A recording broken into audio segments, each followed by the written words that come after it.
For 25 years, from 1973 through 1997, an Italian priest named Father Stefano Gobbi said that he received locutions from the Blessed Mother. In these messages, she spoke of our times and reiterated the requests she made at Fatima. Although her messages are for everyone, in these messages, she particularly asks priests for greater holiness and to be more active in promoting consecration to her Immaculate Heart. Father Gobbi's spiritual director urged him to write down the messages that came to him. In due time, they were published with multiple imprimaturs as thousands of priests, bishops, and cardinals eagerly asked for translations in many languages. This recording is not professional and not for profit. Volunteer readers have undertaken to make these available as audio podcasts. You may purchase the book To the Priests, Our Lady's Beloved Sons at mmp-usa.net.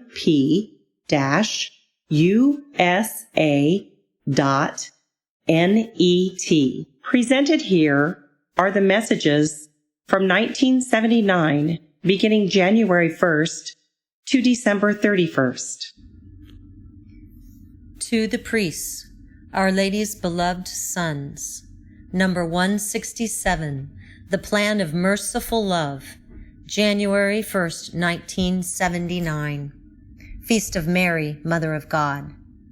Beloved children, I am close to you at the beginning of this new year. Have confidence in my Immaculate Heart. Enclosed within my heart is the plan of the merciful love of my Son Jesus, who wants to lead the world back to the Father for the perfect glorification of God. The world is not lost, even though it is now walking along the road of perdition and of its own destruction. Through a trial which I have foretold to you many times, it will in the end be saved by an act of the merciful love of Jesus, who has entrusted you to the action of your heavenly Mother. Sin still covers the earth. Hatred and violence are erupting everywhere.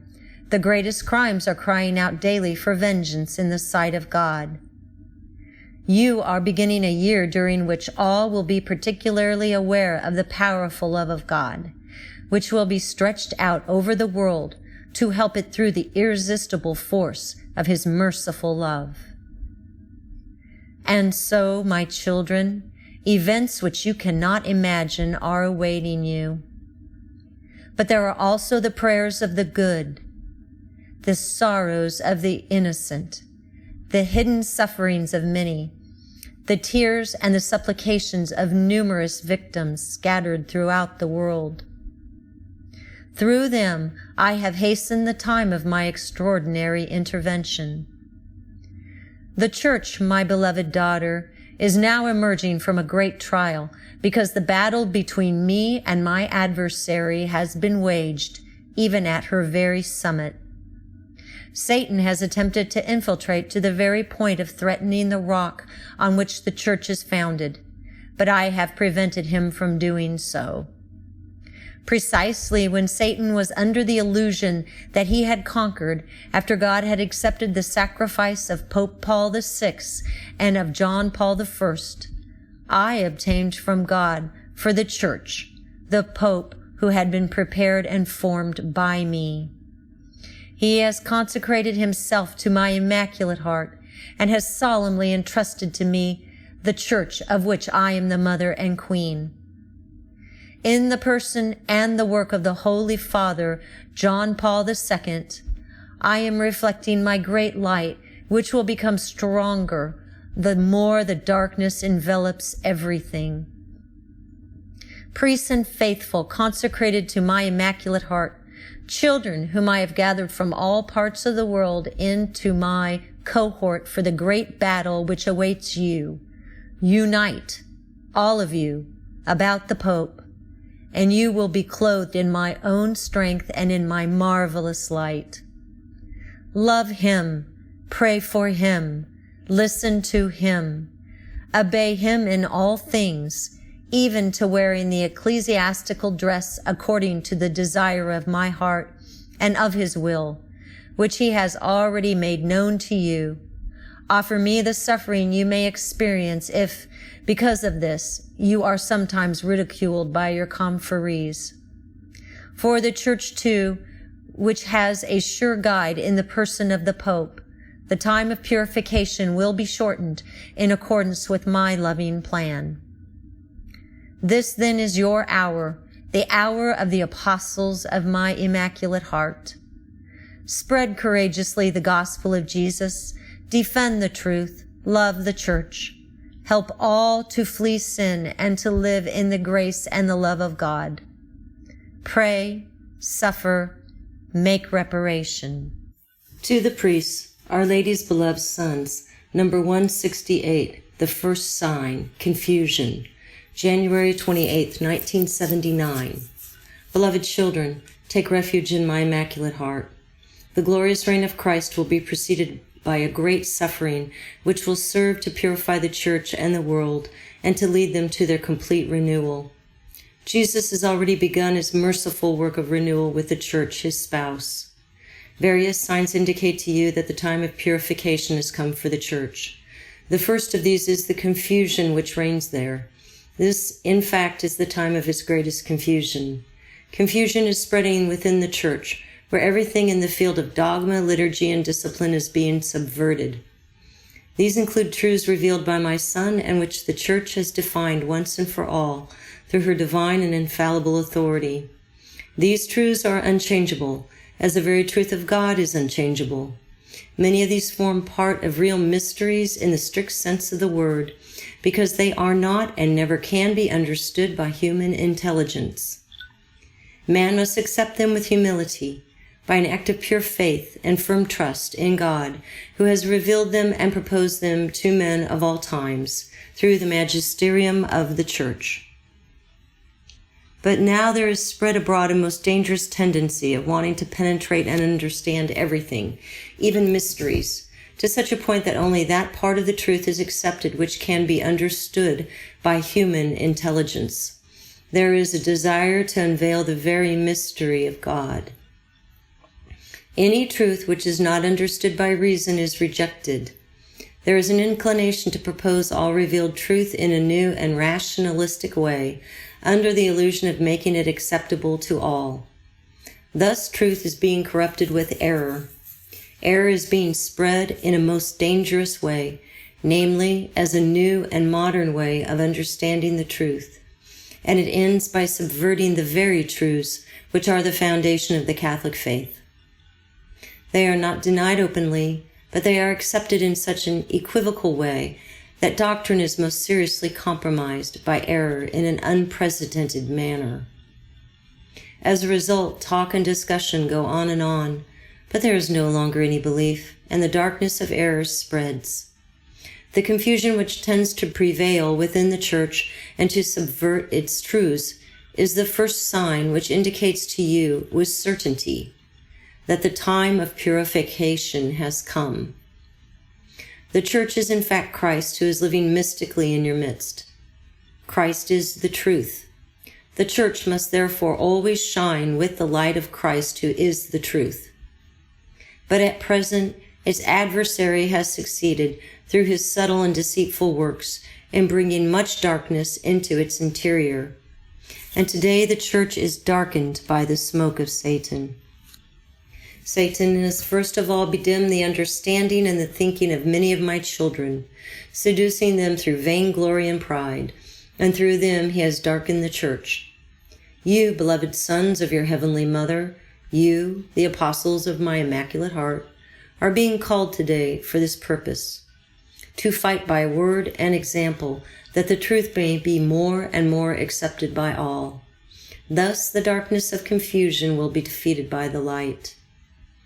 For this reason, you must live the gospel of my Son Jesus to the letter. You must be purely and simply the living gospel.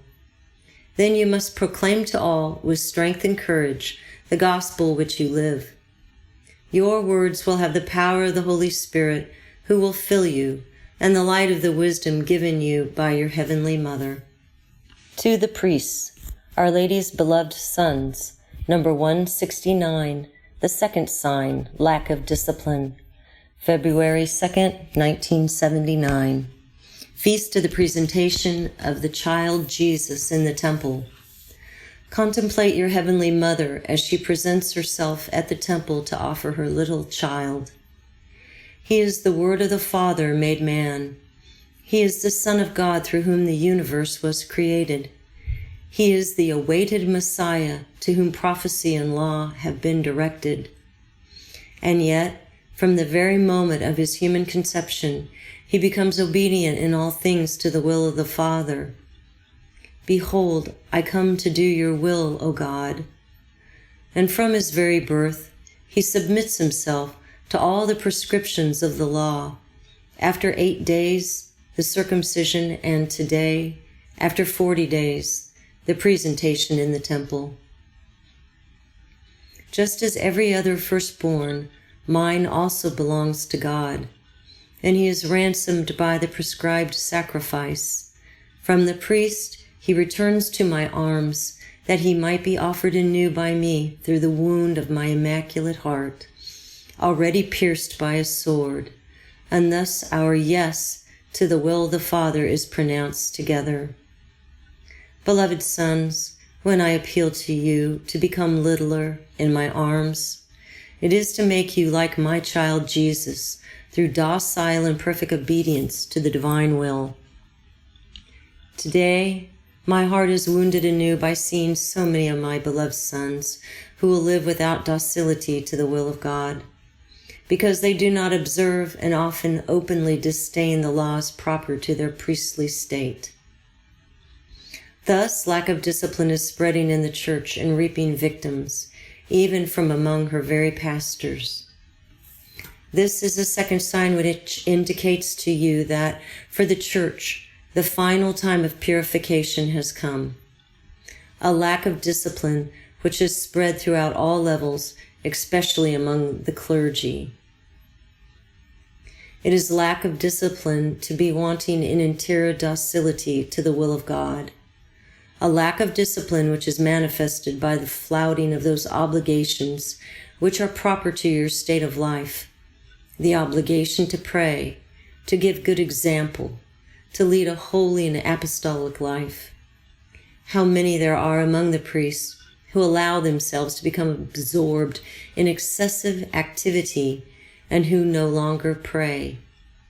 They habitually neglect the liturgy of the hours, meditation, and the recitation of the Holy Rosary.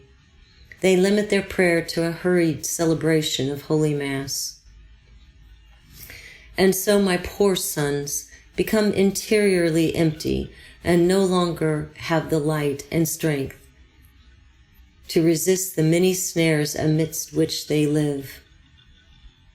They thus become contaminated by the spirit of the world and accept its way of life, share its values, take part in its profane manifestations, allow themselves to be conditioned by its methods of propaganda, and, in the end, come to adopt its very mentality. And so they end up by living as ministers of the world, according to its spirit which they justify and propagate, thus provoking scandal amongst many of the faithful. From this springs the growing rebellion against canonical norms which regulate the life of priests, and the recurring objection to the obligation of sacred celibacy desired by Jesus as expressed by his church, and which has at this time been once again strongly reaffirmed by the Pope. It is lack of discipline to disregard with ease the norms which the Church has laid down for the regulation of liturgical and ecclesiastical life. Today, each one tends to direct himself according to his own tastes or free choice, and with that scandalous facility are violated the norms of the Church, which have been reaffirmed again and again by the Holy Father, such as the obligation for priests to wear the ecclesiastical dress. Alas, sometimes the first to continue disobeying this prescription are the pastors themselves, and it is their bad example which then fosters lack of discipline in all sectors of the church. This disorder, which is spreading in the church, indicates to you with clarity that the final moment of her purification has come. What must you do, beloved sons of your heavenly Mother, apostles of light of my Immaculate Heart? Let yourselves be carried in my arms as my tiniest babes, and I will make you perfectly docile to the will of the Father. Thus to everyone you will give a good example of perfect obedience to the laws of the Church, and your heavenly Mother will be able to make use of you to restore order in her house, so that after the suffering, the triumph of her Immaculate Heart may shine forth in the Church. To the priests, Our Lady's beloved sons, number 170, the third sign, division, February 11th, 1979, anniversary of the apparition at Lourdes. I am your Immaculate Mother. I appeared on earth in the poor grotto of Massabielle in order to point out to you the road you must walk in these difficult times. It is my road, that of purity, of grace, of prayer, of penance. It is the road which my Son Jesus has already pointed out to you, to lead you all to the Father in his spirit of love. You have within you his own spirit, which causes you to cry out to God as Father, because he has shared his divine nature with you. Walk the road of love. Make place within you for the spirit of love, which is bringing you, in life, to be more and more united. Love one another as Jesus has loved you, and you will become truly one. Unity is the perfection of love. And so Jesus has desired that his church be one, to make of her the sacrament of God's love for men. Today my Immaculate Heart trembles and is anguished to see the division within the church. This division, which has penetrated the church, is the third sign which indicates to you with certainty that the final moment of her painful purification has come. If, in the course of the centuries, the Church has many times been torn by division, which has led many of my children to separate themselves from her, I nevertheless obtained from Jesus the singular privilege of her interior unity. But in these times, my adversary has, with his smoke, succeeded in darkening even the light of his divine prerogative of the Church.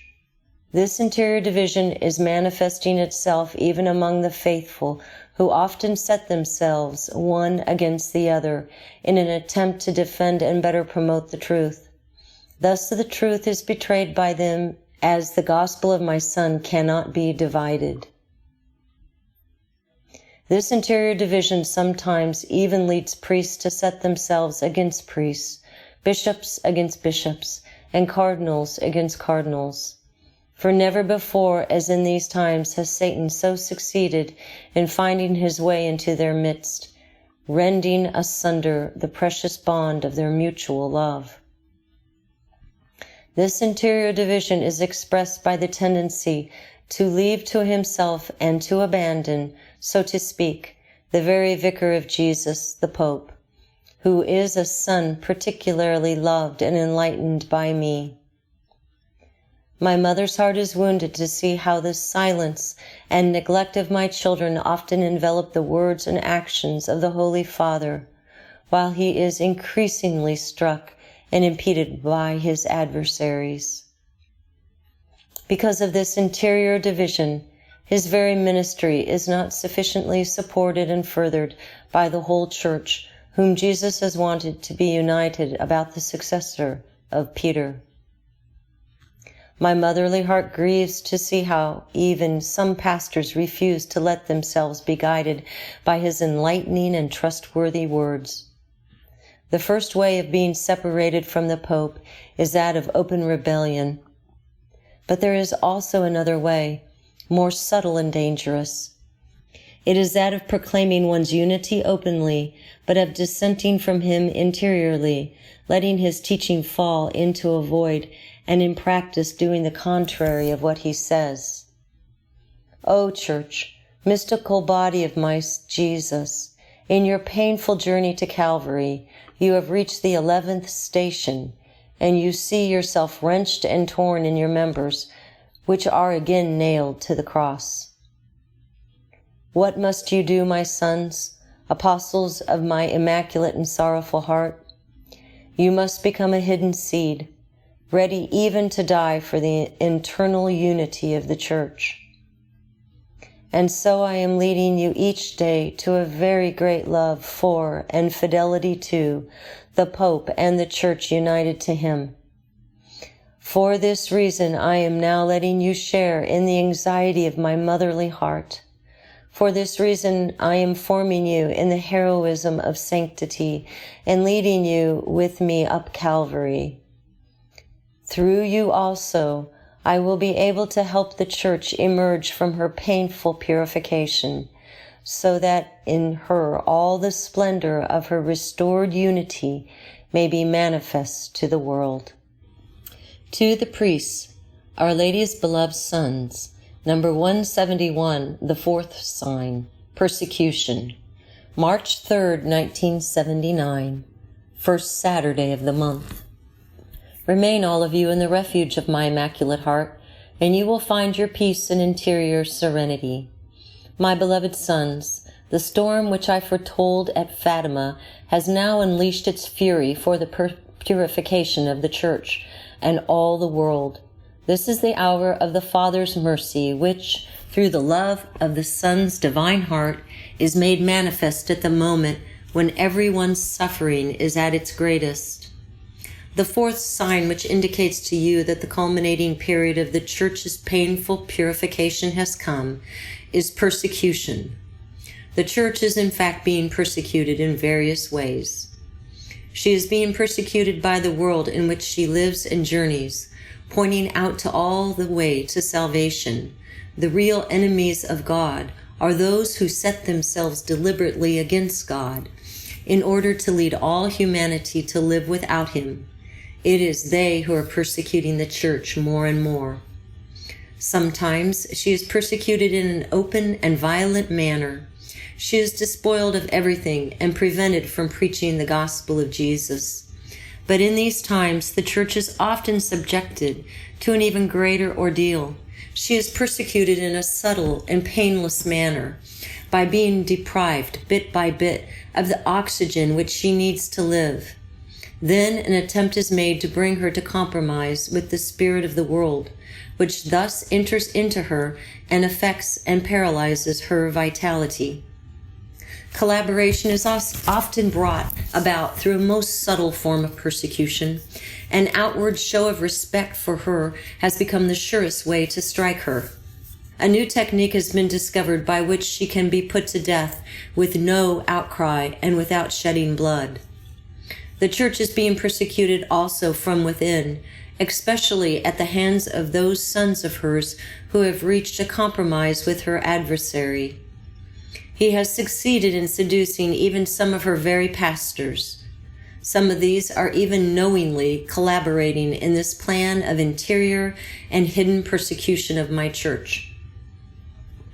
My beloved sons are being called to the trial of finding themselves sometimes obstructed, pushed aside, and persecuted by some of their own confreres, while those who are unfaithful have free scope for their action.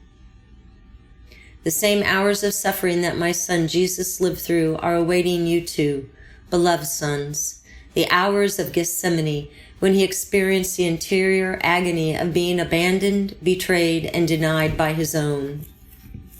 If this is the road trodden by the Master, it is also the road which you too must tread, you, his faithful disciples, as the purification of the entire Church has become more painful. Have confidence, beloved sons, apostles of my Immaculate Heart. No other trial will serve so much to bring about the complete renewal of the Church as this interior persecution.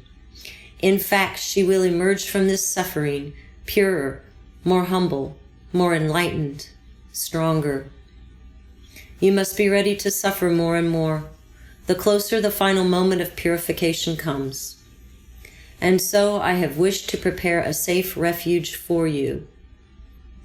In my immaculate heart, you will be consoled and formed in the virtue of fortitude as you become more and more aware of the presence of your Heavenly Mother at your side.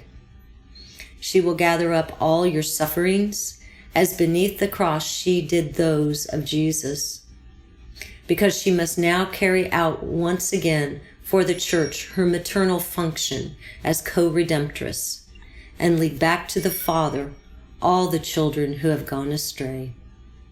To the priests, Our Lady's beloved sons, number 172, your liberation is near, March 9th, 1979, a Friday of Lent.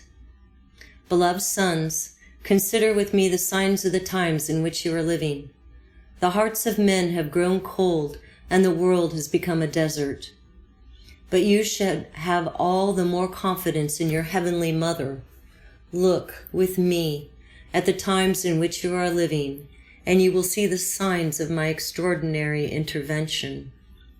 When the first buds appear on the trees, you reflect that winter is now coming to an end, and that a new spring is near. I have pointed out to you the signs of the cruel winter through which the Church is now passing, by way of purification, which has now reached its most painful peak. The spouse of my Jesus appears again, covered with wounds and obscured by my adversary, who appears to be celebrating his complete victory.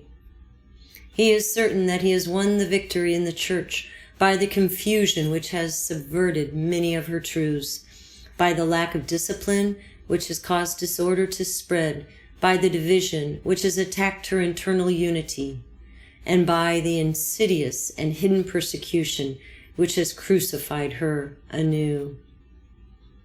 But see how in this most cruel winter of hers, the buds of a new renewed life are already appearing. They tell you that the hour of your liberation is near.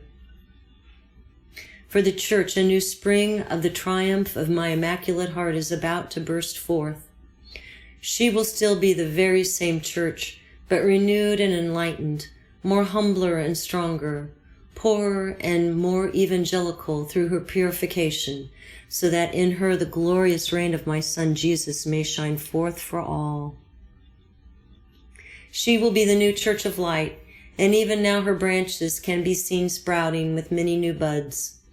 These are all they who have entrusted themselves to their Heavenly Mother. You also are among them, you apostles of my Immaculate Heart. All of you are these buds, my little children, who have consecrated yourselves to me and who live by my own Spirit.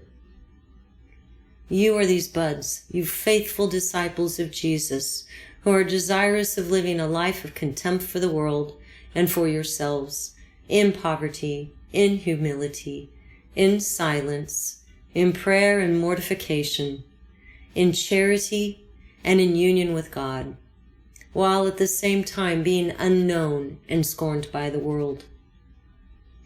The time has now come for you to emerge from your hiddenness and to go out and enlighten the earth.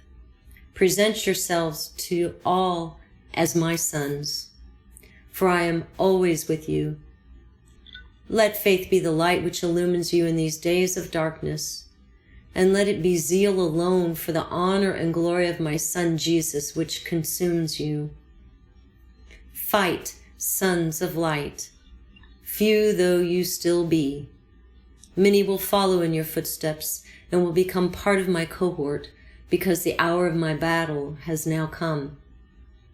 In this most cruel of winters, it is you who are the buds which are burgeoning forth from my Immaculate Heart, and which I am placing on the branches of the Church, to tell you that her most beautiful springtime is at hand. This will be for her like a new Pentecost.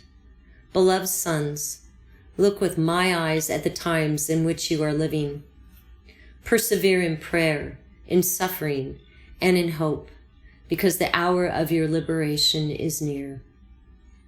To the priests, Our Lady's beloved sons, number 173, your interior equilibrium, March 25th, 1979, Feast of the Annunciation of the Lord. I am the mother of the incarnate Word.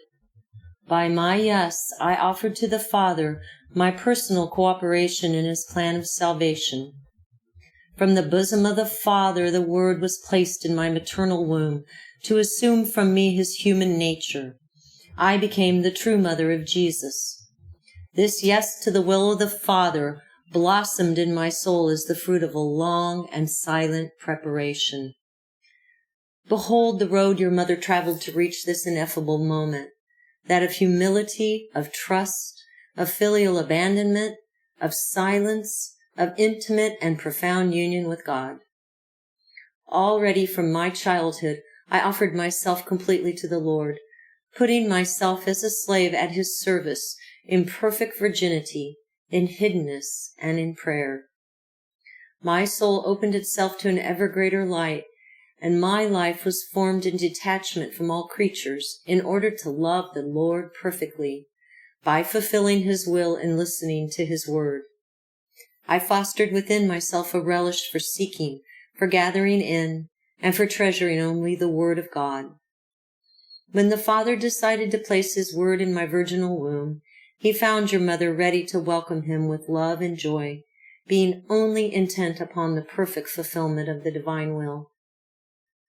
My beloved children, contemplate your mother at the moment of her annunciation, as with her heart and her lips she says her yes to the will of the Lord.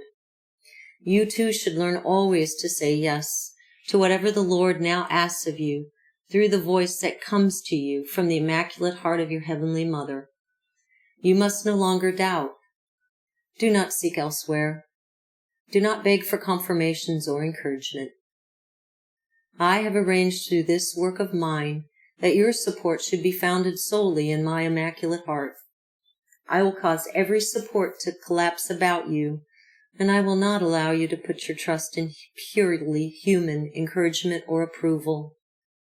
My children, from you too I desire littleness, humility, hiddenness, silence, and trust.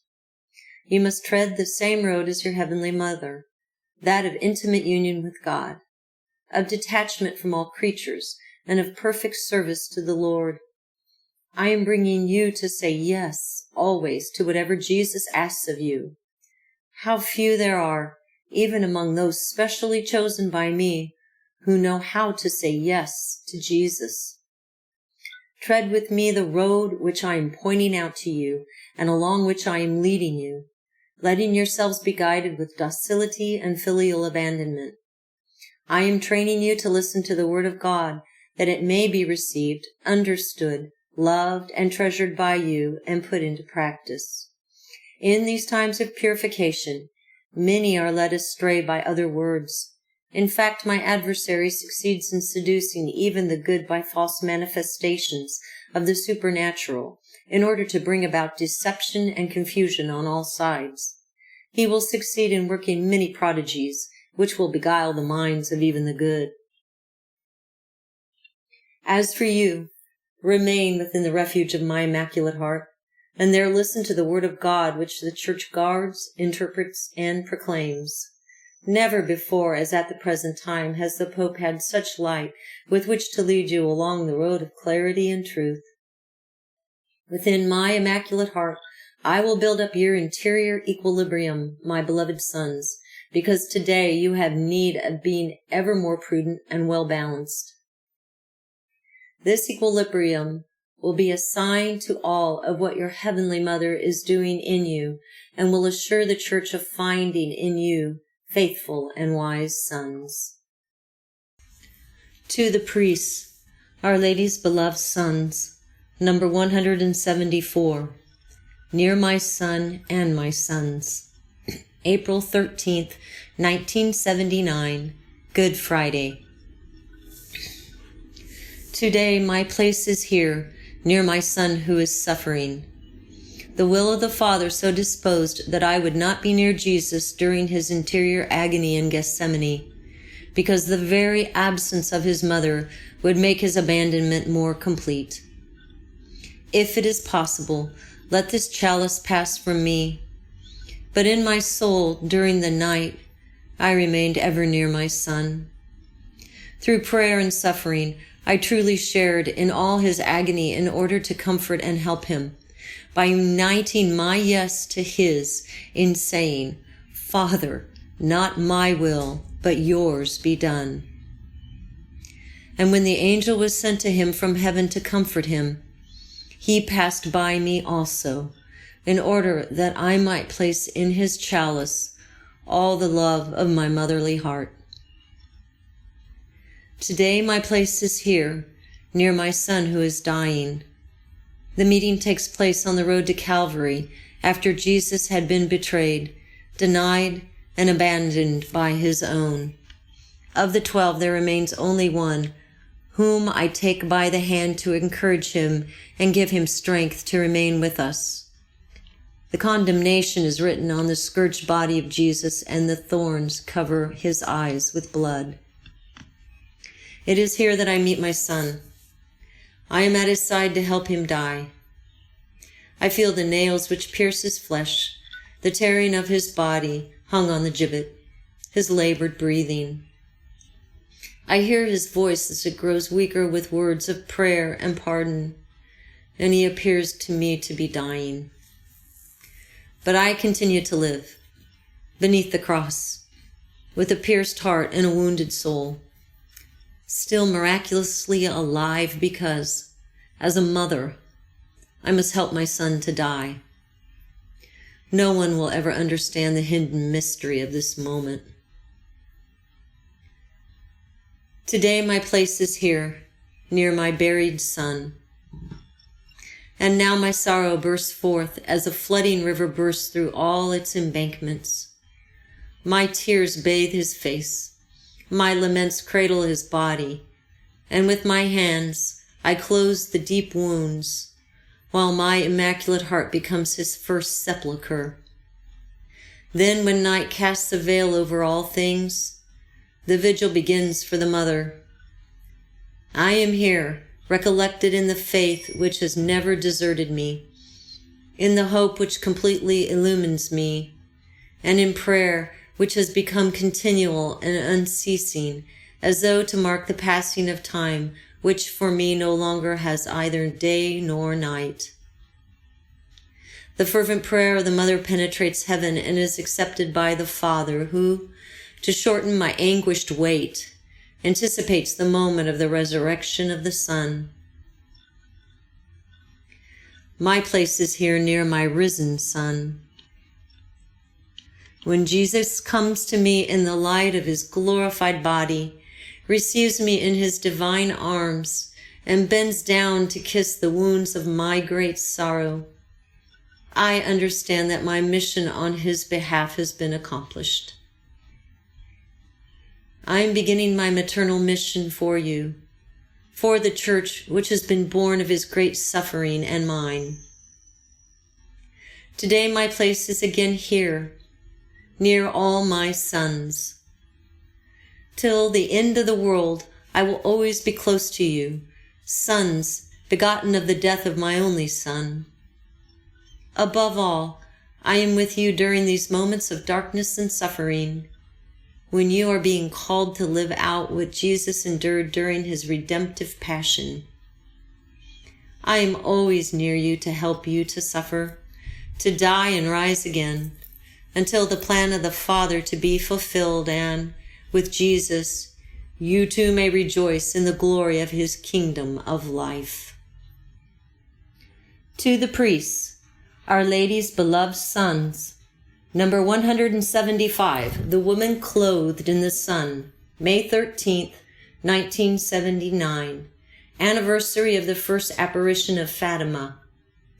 I have come from heaven to reveal to you my plan in this struggle, which involves everyone, marshaled together at the orders of two opposing leaders, the woman clothed in the sun and the red dragon. I have shown you the road you must take, that of prayer and penance. I have called you to the interior conversion of your life. I have also prepared a refuge for you, that you may be brought together, protected and strengthened during the present tempest, which will become even more violent. The refuge is my Immaculate Heart. I am now announcing to you that this is the time of the decisive battle. During these years, I myself am intervening as the woman clothed in the sun, in order to bring to fulfillment the triumph of my Immaculate Heart, which I have already begun through you, my beloved sons. Sufferings will be asked of you, but in my Immaculate Heart, you will be called to taste as well the intimate joy of my motherly love. The darkness will grow deeper, but the ray of light which comes from my heart to show you the way will become even stronger. Sin will cover everything, but you will be helped by me to clothe yourselves in divine grace, which must become ever more resplendent within you, that you may give a witness of holiness to all. Listen to my voice with humility and docility. To the priests, Our Lady's beloved sons, number 176, Jesus in the Eucharist, Garabandal, Spain, June 14, 1979, Feast of Corpus Christi. My beloved sons, continue to walk trustingly along the road on which your Heavenly Mother is leading you. My plan is about to be fulfilled through you, who have responded to my motherly invitation. Second, my action, the purpose of which is to transform you interiorly in order to make you all priests according to the Eucharistic heart of Jesus. The triumph of my Immaculate Heart cannot take place except in the triumph of my Son Jesus, who will reign once again in the hearts, the souls, and the lives of each person and nation in all humanity. But as Jesus is truly in heaven, so also is he truly present on earth in the Eucharist, with his body, his blood, his soul, and his divinity. His glorious reign will shine forth above all in the triumph of his Eucharistic person, because the Eucharist will once again be the heart and center of the whole life of the Church. Jesus in the Eucharist will become the summit of all your prayer, which should be a prayer of adoration, of thanksgiving, of praise, and of propitiation. Jesus in the Eucharist will once again be the center of all liturgical action, which will unfold itself as a hymn to the Most Holy Trinity through the continual priestly action of Christ, which will be carried out in the Eucharistic mystery. Jesus in the Eucharist will once again be the center of your ecclesial gatherings, because the Church is his temple, his house, which has been built above all, that is, his divine presence may shine forth in your midst. Beloved sons, in these present times the darkness has alas obscured even the tabernacle. Around it there is so much emptiness, so much indifference, so much negligence. Each day, doubts, denials, and sacrileges increase. The Eucharistic heart of Jesus is wounded anew by his own, in his own house, in the very place where he has taken up his divine dwelling in your midst. Become again perfect adorers and fervent ministers of Jesus in the Eucharist, who, through you, makes himself again present, immolates himself anew, and gives himself to souls. Bring everyone to Jesus in the Eucharist, by adoration, by communion, and by a greater love.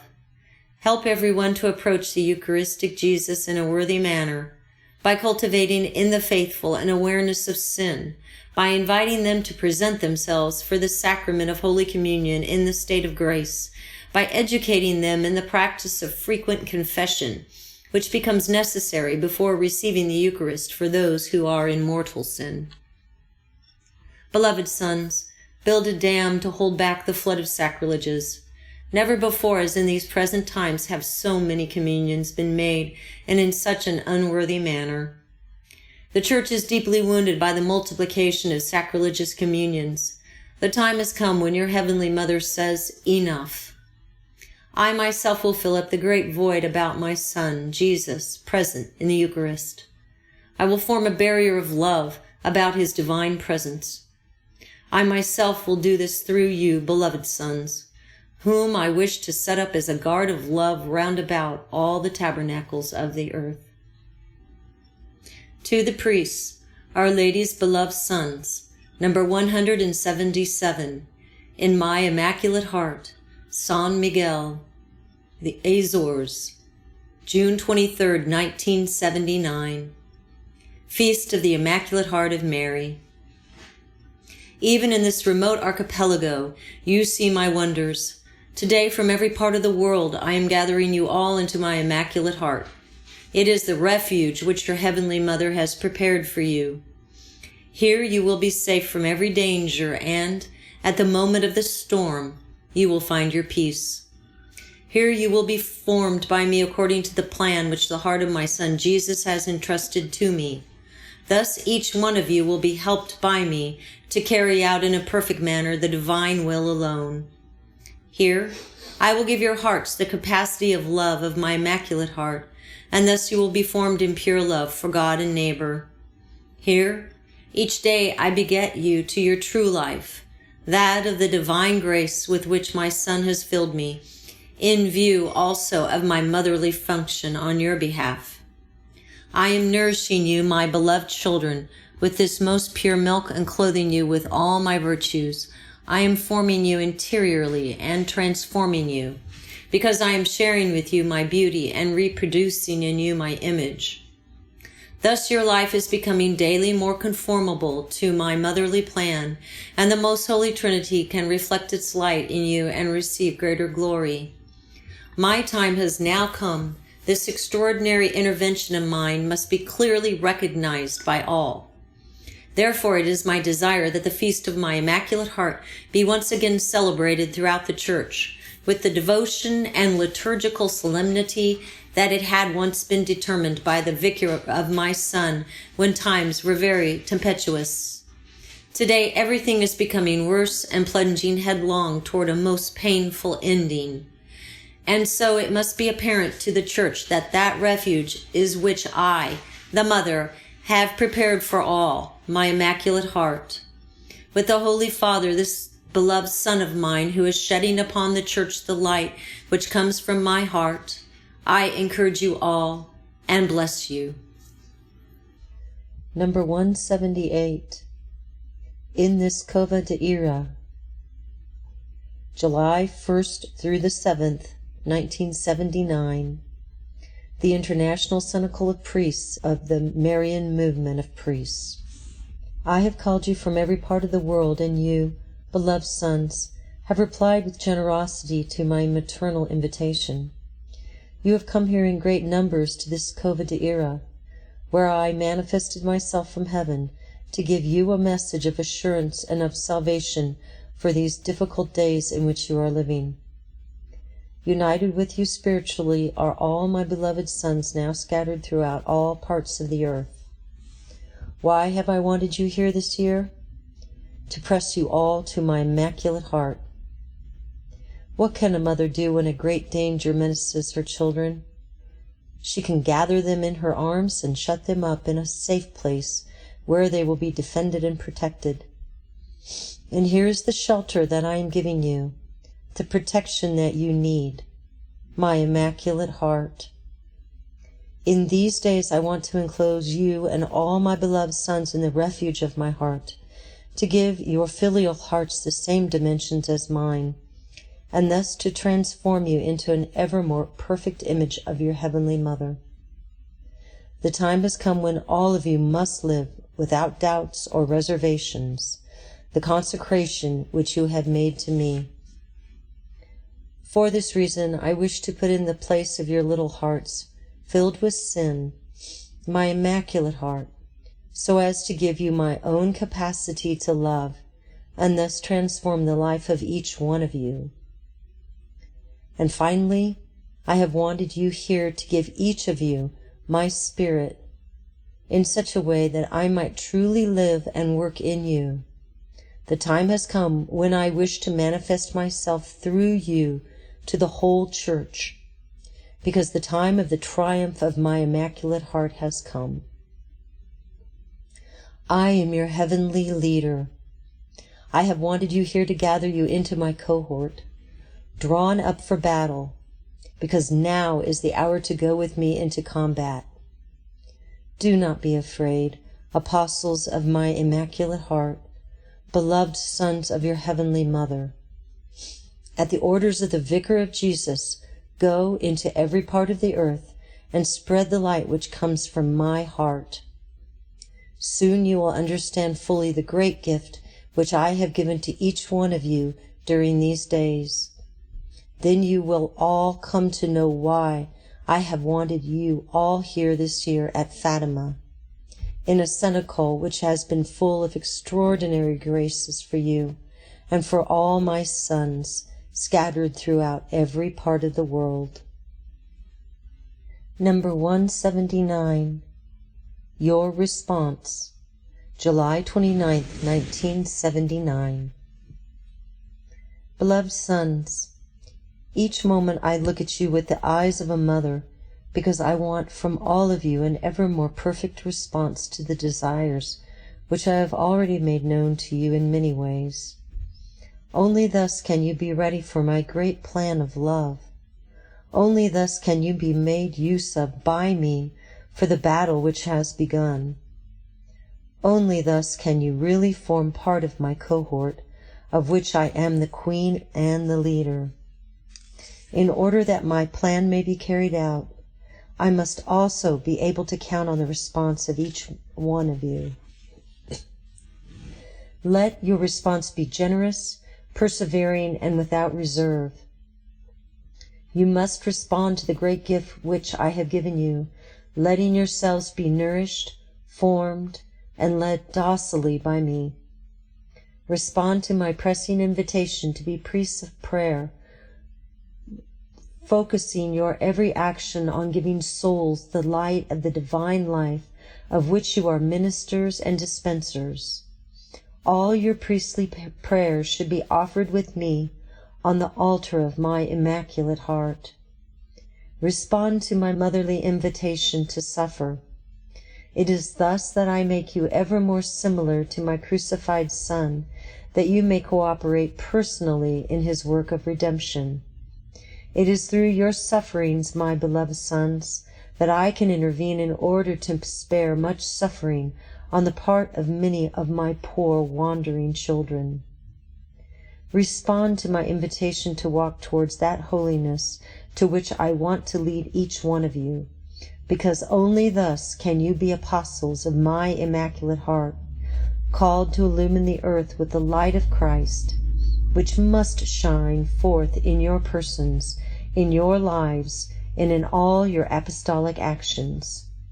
It is in this way, beloved sons, that the whole Church can be renewed, and then through you my great plan of love, which can be accomplished for the triumph of my Immaculate Heart, which is the triumph of the merciful love of God in the world. On your response demands whether I will be able to count on you in the great battle against Satan and his powerful army, which has already begun.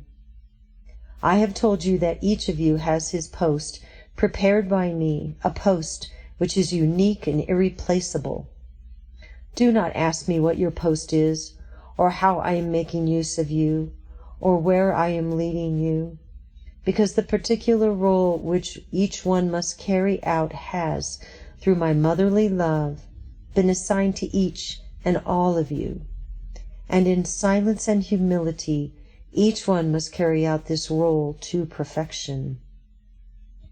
And so you must entrust yourselves to me with absolute confidence.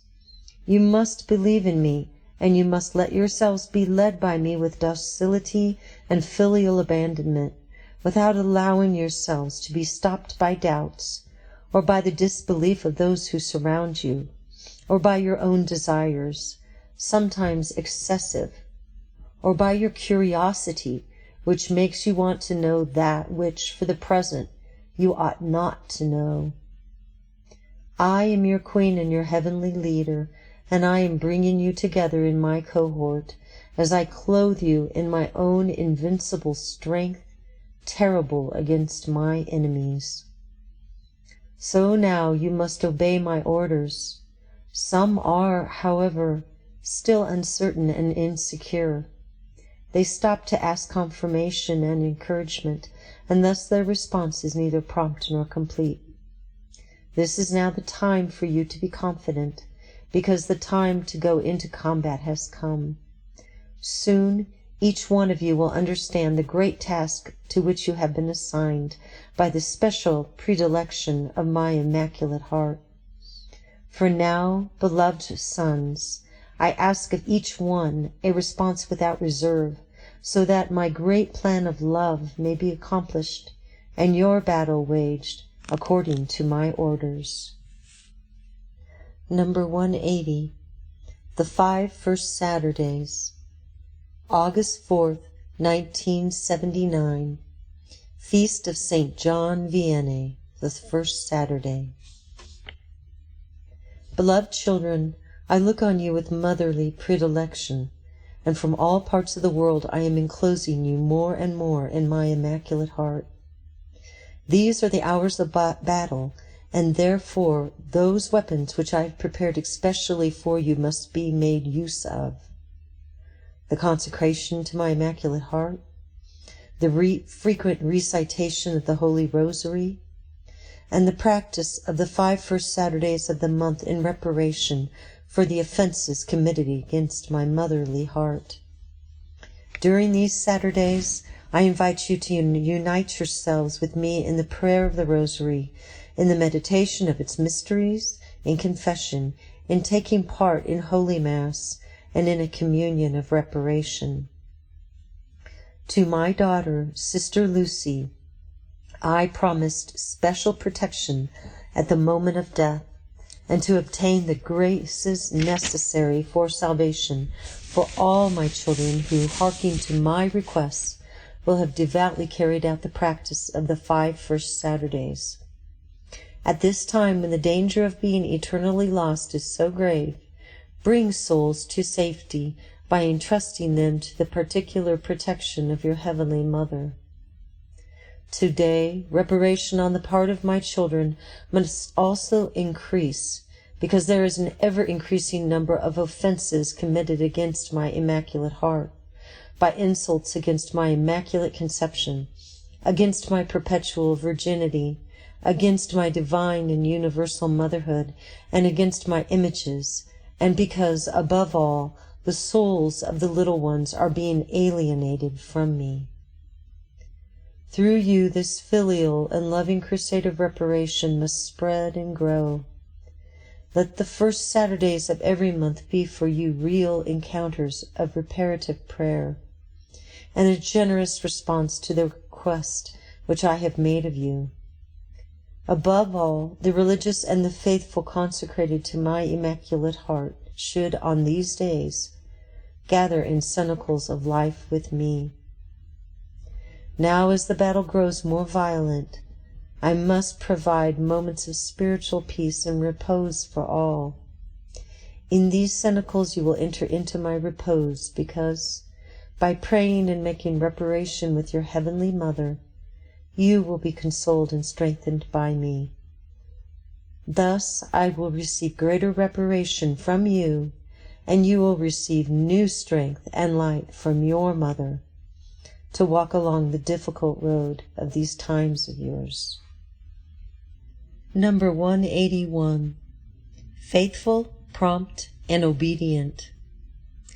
August 22nd, 1979. Feast of the Queenship of Mary. I am your Queen. I am calling you, my beloved children, to become each and all faithful, prompt, and obedient subjects. You are being faithful when you always do what I ask of you, when you listen to my voice, and when you let yourselves be led by me with docility. Your faithfulness should increase each day by your perfect fidelity to the duties of your particular state. In this you should be a good example to all.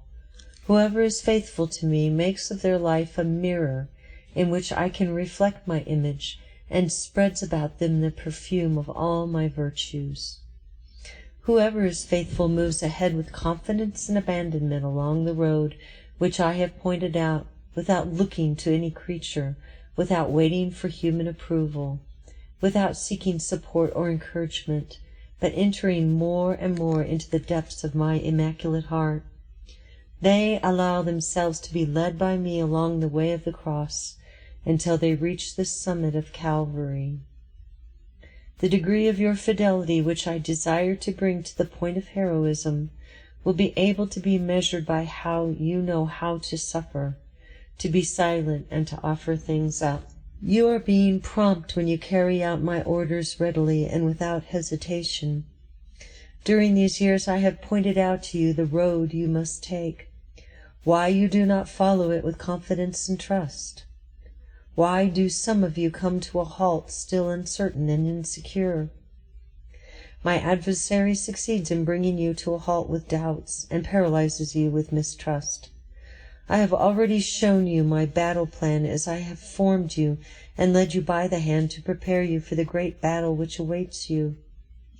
You are being prompt when you make use of the weapons which I have given you. Prayer, your priestly prayer, the frequent recitation of the Holy Rosary, suffering, and your priestly immolation. You must now be prompt to answer to the orders of your Queen, because you are about to enter into a most painful and decisive period. Very soon all will come to pass.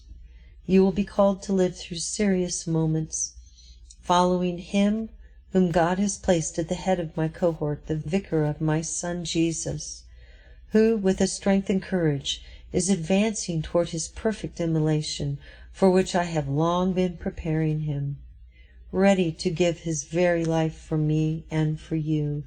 You are being obedient when you give to all a witness of perfect docility to the norms which the Church prescribes for priests. This is your livery, and I want you all to be clothed in it to make you invulnerable in combat. Your silent, humble, and perfect obedience. Obedient to the Pope, to the bishops, united with him and to the norms which regulate your priestly life. I want you to be disciplined in everything, even in the smallest things. Say always and with promptness your yes to the Father who calls you to follow his Son Jesus, who, for your sake, made himself a perfect example of obedience, even to death on a cross. If all are faithful, prompt, and obedient, I will be able truly to reign in each one of you. And through you, I will be able to reign also in the whole world, preparing the way on which Christ the King is about to come to restore in your midst his glorious reign of love. Number 182.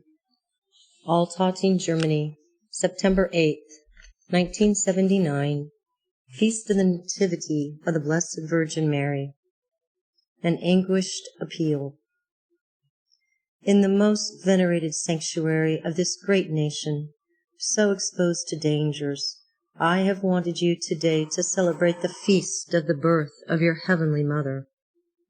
In your person, I bless all my beloved sons scattered throughout the whole world. I have led you everywhere to gather into the refuge of my Immaculate Heart all those priests who, swept away by the tempest which has now been unleashed, are running the great danger of being lost. How many of my beloved sons are now responding with ever greater generosity and are consecrating themselves to my Immaculate Heart. All of you must hasten to entrust yourselves to me. Follow the example and the pressing invitation given you by the Vicar of my Son Jesus, who knows all and who perceives that the painful event, of which for years now I have been foretelling you, is now close at hand. Yes, a little longer until the time which the Father has ordained will be complete, and then the battle between me and my adversary will break out in all its fury and enter its final phase. I have prepared many of you for the supreme test. In my arms you will be immolated like little lambs, so that, with the blood of Jesus, yours too may serve to purify the Church and to renew the world. Others will have to undergo persecutions and sufferings such as you cannot now imagine. But have confidence, because I will be at the side of each one of you in an extraordinary way to help you to fulfill my plan to the very last detail. I must hasten, and I am making to you now, as it were, a last and anguished appeal. Answer each one of you, and entrust yourselves to me. Be little, docile, humble, and poor. Be the most beautiful flowers about the crib of your infant mother, who smiles on you and blesses you all.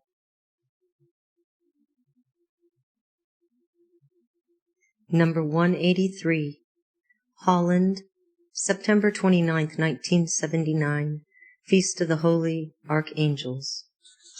The Angels of the Lord. You have just ended a cenacle with these sons of mine, so dear to me, who are suffering because of the torn and confused situation in which my church here finds herself. Unite your anguish with mine, and be the expression of the maternal benevolence with which I look upon them, receive them, comfort, and lead them. Pay no attention to the fact that they are few in number and, for the most part, frail because of age and poor health. They are, nevertheless, so faithful and generous that they console the great sorrow of my Immaculate Heart.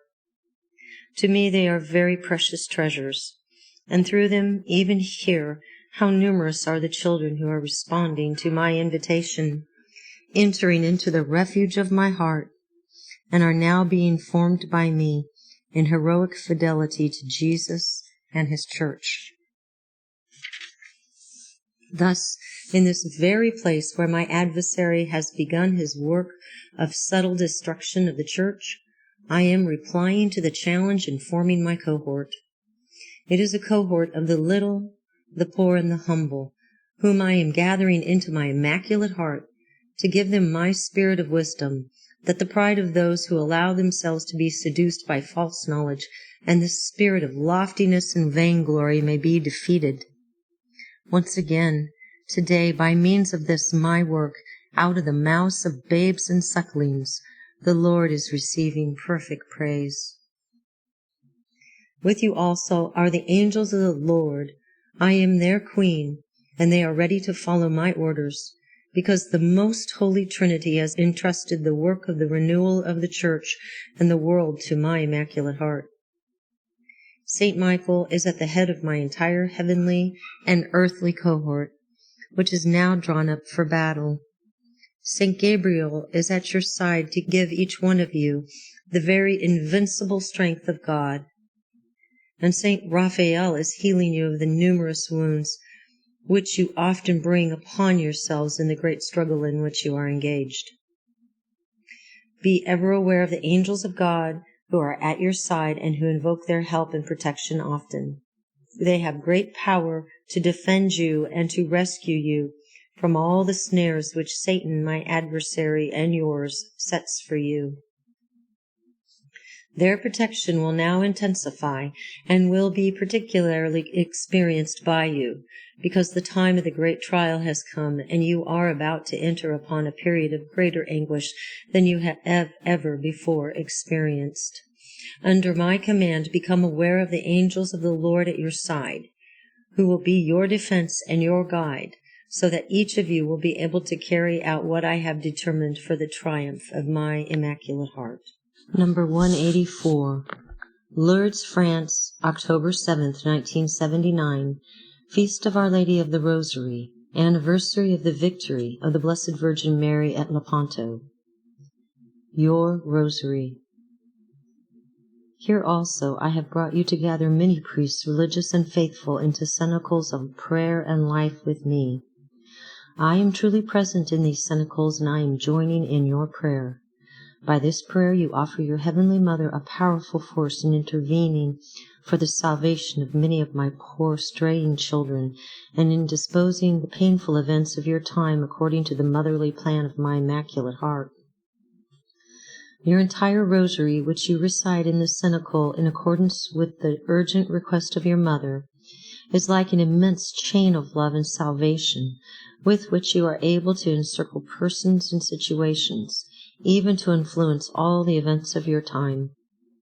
Continue to recite it and multiply your cenacles of prayer, thus responding to the invitation which the first of my beloved sons, the Vicar of Jesus, has so urgently made to you. I am now able to make use of the power that comes to me from your prayer, and I want to intervene as mother to shorten the time of the trial and to comfort you in the sufferings which await you.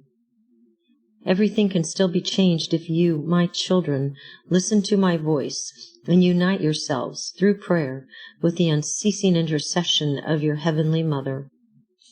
For this reason here, where I appeared as the Immaculate One, I ask you to continue with the greater generosity and perseverance in the recitation of the Holy Rosary. The Rosary is the prayer which I myself came down from heaven to ask of you. By it you are able to lay bare the plots of my adversary. You escape from many of his deceits. You defend yourselves from many dangers which he puts in your way. It preserves you from evil and brings you ever closer to me, because I am able to be truly your guide and your protection. As has already happened in other critical situations, so also today the Church will be defended and saved by its victorious Mother, through the power which comes to me from you, my little children, by means of the frequent recitation of the Holy Rosary. Take courage, beloved children. Pray, have confidence, and enter into the refuge of my Immaculate Heart, that you may form part of my victorious cohort. This is my hour, and soon the whole Church will be brought to a new splendor by her whom you invoke as Queen of Victories. Number 185. November 21st, 1979. Feast of the Presentation of the Blessed Virgin Mary. In the Temple of my Heart. Beloved sons, contemplate your Heavenly Mother as she is being brought to the temple to offer herself in the perfect service of the Lord. Although, from the very moment of my conception, I was already prepared for the sublime mission which had been entrusted to me, yet even for me a time of silence and more intense prayer was necessary.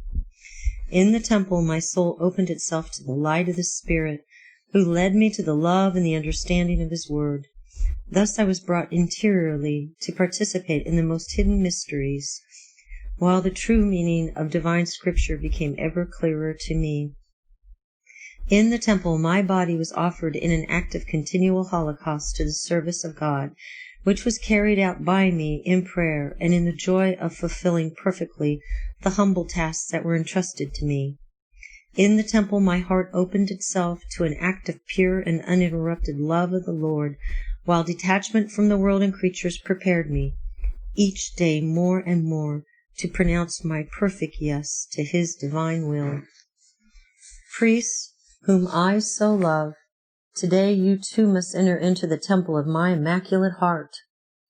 Now that my time has come, it is necessary for you also to enter into a time of more intense recollection and fervent prayer, which will prepare you to carry out your important mission. In the temple of my heart your soul will be filled with divine wisdom, which I am now giving you in greater abundance, that you may shine forth ever more brightly and shed your light in these days of darkness. Thus you will help many of my poor wandering children to return to their motherly arms. In the temple of my heart your body will be purified in the fire of innumerable trials, in such a way that it may be conformable to everything to that of my Son and your brother Jesus. Jesus wants to live once again in you, in order to realize at this time the great plan of His merciful love, and to prepare for the coming of His glorious reign. For this He assimilates your mortal body into His glorious body, so that you in Him might participate ever more fully in His glory, and that He in you might share in your sufferings by means of your human frailty. Once again, through you, Jesus returns to act, to work, to love, to suffer, and to immolate Himself for the salvation of all. In the temple of my Immaculate Heart, Your heart, too, will be purified, to be formed by me to a pure and incessant act of love for the Lord. I am leading you on the road of perfect love, that you too may follow your mother in saying your yes to the divine will. For this you must enter into the temple of my heart. You have need of silence and of prayer, of detachment and of renunciation. Thus the design that God has on you will be revealed to you, and you will be free and ready to accomplish it to the end. Only in this way can the great mission which I have entrusted to you be accomplished by you. Take courage, my little children. My time has now come, and so today in the temple of my heart, I want to offer you all to the most holy Trinity in an act of supreme reparation and of maternal supplication. Number 186, November 28, 1979. You are on the eve of your departure for Africa, for this great continent which I love with such a special love, because so many of my children live in great want, and therefore have need of my motherly tenderness. Go and give to all the light which comes from my immaculate heart. Go forth with me in prayer, in love, and in trust. Each day your mother will cause torrents of grace and mercy to gush forth from the heart of her Son, torrents which will water the earth and purify souls. Beloved sons, you have been called by me to be today the workers of this divine wonder. I want to act through you. I want to manifest myself to the world through you. By means of you, I want to give my light to souls. And so I have called you from all sides to consecrate yourselves to my immaculate heart, that I may give you the grace to live habitually in me, and thus fill your little hearts with the plenitude of my love. Love all your brothers with my heart, especially those who have lost their way today and are in great danger of being eternally lost. Love above all those who are furthest away, the sinners, the atheists, and those who are rejected by everyone. Love even the persecutors and the executioners. Say with love, Father, forgive them, for they do not know what they are doing. Luke 23:34. For those who hate, those who kill, those who work violence, those who do evil, those who blaspheme, those who give scandal, bear only love and say, Father, forgive. How many of these brothers of yours you will one day find in paradise, drawn on the way of salvation by the irresistible force of your love. For this I have called you to prayer. Your priestly prayer offered with me and joined to your suffering has incalculable power. Indeed, it has the capacity to bring about a far-reaching chain reaction for good, in which the good effects spread and multiply everywhere in the souls. Throughout it, you will always be able to reestablish equilibrium and to equalize the balance of the scale of God's justice. Precious is your life of prayer, the liturgy of the hours, meditation, the Holy Rosary, but above all the lived-out celebration of Mass, which truly renews the sacrifice of the cross. Oh, what weight Holy Mass has to compensate for and to destroy the evil which is daily brought about by so many sins and by such a widespread rejection of God. And so I have called you to trust. Now that darkness covers everything and the forces of evil are being unleashed with horrible fury, you must above all grow in trust. God alone ever has been and still is, in every circumstance, the victor. God conquers especially when he appears defeated. Therefore you must today imitate your heavenly Mother in exulting in God and in singing his immense mercy. You must believe that the light will always shine, even in those times when the darkness will become deeper still. And the light is Christ, and he must shine through you, his faithful disciples, prepared and molded in my motherly heart. A great wonder is about to be accomplished in your time, even though for the present it is happening in silence and mystery. In the struggle between the red dragon and the woman clothed with the sun, in which heaven and earth are taking part, the heavenly powers and those of hell, your mother and queen is each day accomplishing an important step in the realization of her victorious plan. Therefore I say to you, soon the desert will blossom, and all creation will become again that marvelous garden, created for man to reflect in a perfect manner the greatest glory of God. Number 187. Look at the heart. Nairobi, Kenya, December 3rd, 1979. Feast of St. Francis Xavier. Even in this great continent, where I am bringing you for the first time, you see everywhere the wonders of my Immaculate Heart. Look at the heart of these children of mine. They are so poor, so simple, and they love and honor me so. Like all the very poor people in general, they are the most defenseless and the most exposed to being exploited by others.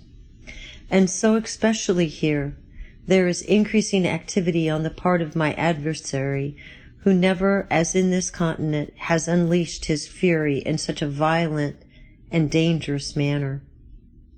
Through you, I want to offer today to these children of mine the secure refuge and the maternal protection of my Immaculate Heart. Here also, you are aware that my movement has spread spontaneously everywhere. This is yet another confirmation that it is solely my work and that I act in silence and hiddenness. I continue to choose as my preferred instruments those whom no one notices and who know how to be silent, to pray, to suffer, and to love.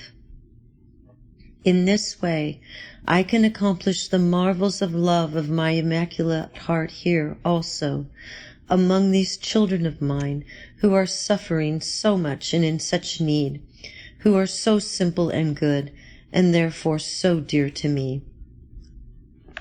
Have you observed how many of my beloved sons live amid such poverty, solitude, and lack of understanding? And how they have managed to share completely in the painful life of so many of their African brothers. Love each and every one of them, these beloved sons of mine. You yourself must be the expression of my motherly tenderness for them. Look at the heart of this whole people, and there you will find stamped the seal of love of your Heavenly Mother. Look at the heart of your Heavenly Mother, and you will find gathered there, in ever-increasing numbers, children of every continent. The whole world is now held in my merciful hands for the coming triumph of my Immaculate Heart. Number 188, Mother of All. Douala, Cameroon, December 8th, 1979. Solemnity of the Immaculate Conception.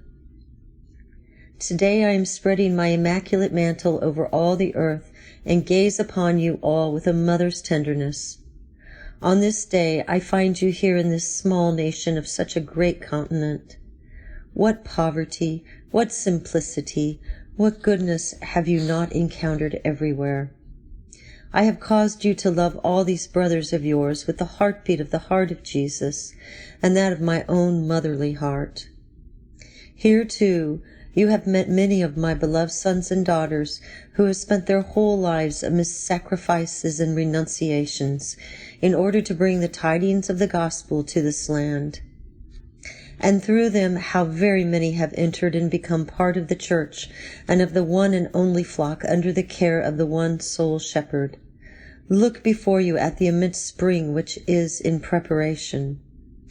Many of them are nevertheless still living in the error of paganism, or belong to religions other than the true one, which has been revealed to you by Jesus, the eternal Word of the Father, to whom he desires to lead you all in his spirit of love. These also must the Heavenly Mother, together with Jesus, lead to the fullness of the truth, as even now I gather all into my Immaculate Heart. I am the mother of all, especially of those who are furthest away, who are still walking in darkness, and in particular, I am the mother of those who are poorest, simplest, most abandoned, and most vulnerable. And today, on the feast of my Immaculate Conception, I have wanted you here in prayer, in recollection and in suffering, to hold cenacles everywhere with me, so that you might be an expression of my maternal love and of my predilection for these children of mine. Thus here too the triumph of my Immaculate Heart takes place daily, as the reign of Jesus extends more and more in hearts and souls, bearing the standard of peace, of love, and of joy. With the Pope, the first of my beloved sons, I today bless all my children, especially those who are living in this great continent of Africa.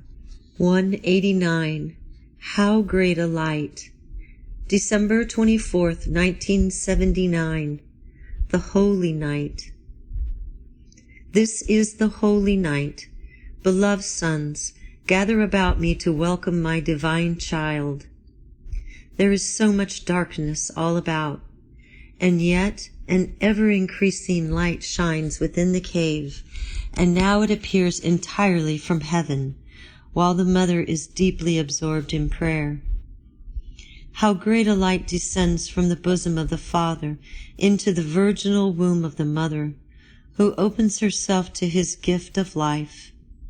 And completely enveloped in this divine light, I behold for the first time his body, his eyes, his cheeks, his lips, his face, his arms, his hands. I feel his little heart, which has scarcely begun to beat. Each beat is a gift of love, which now will never again be quenched. There is so much cold about us, the severity of the cold and the frost of those who have shut all doors on us. But here within the cave there is a pleasant and welcome warmth. It is the shelter that this poor place offers us. It is the warmth of little things. It is the help which a little straw gives us, and a manger which offers itself as a cradle. No place is so warm now as this most chilly cave, and the mother bends happily over her baby, who has been given you by the Father, over her flower finally come to bloom, over her heaven now forever opened, over her God who has been awaited for so long. And my tears mingle with my kisses, while I gaze enraptured on my Son and my God, who has been born of me on this holy night. There is still a great night lying over the world. There is a great cold freezing hearts and souls. But the light has now conquered the darkness, and love has forever defeated all hate. My beloved sons, on this holy night, keep watch in prayer. In my Immaculate Heart, remain in readiness.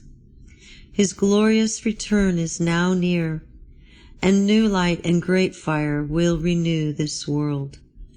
Number 190, Your Last Hour, December 31st, 1979, last night of the year. Beloved sons, keep watch with me in prayer and trust. This year, which has been for each of you one of extraordinary graces and gifts on the part of your Heavenly Mother, is coming to a close. From my Immaculate Heart I have poured out upon you each day torrents of light and love, and thus I have nourished and clothed you, prepared and strengthened you. Under my motherly and silent action, you have grown in your life of consecration and in imitation of your mother. You have become littler, more humble and docile, more trusting and strong. I gaze on you one by one with motherly tenderness, sons singled out and nurtured by me in the garden of my Immaculate Heart, to be offered to the glory of the Most Holy Trinity. In the course of this year, I have snipped many from among you to take them up here into paradise. to form a great crown of glory for Jesus and myself. You, on the other hand, are still to remain on this earth and to prepare yourselves to carry out whatever has already been prepared for each one of you, according to my plan of love. You are now in your last hour, the hour of the great battle, the hour of the great immolation, the hour of the great victory. But everything has already been prepared for you by me. Even the time has been measured in accordance with the beating of my heart, which no longer knows time. Here all has already been accomplished, which, in time, is yet to take place. Here I see you all at the end of the journey which you have yet to complete, living and sacrificing yourselves for the glory of God. Here I see you already in the glory which awaits you at the end of your painful sufferings. You also should think of yourselves as being in the light of my immaculate heart, and live serene and content. Live in joy, because your names have already been written in heaven.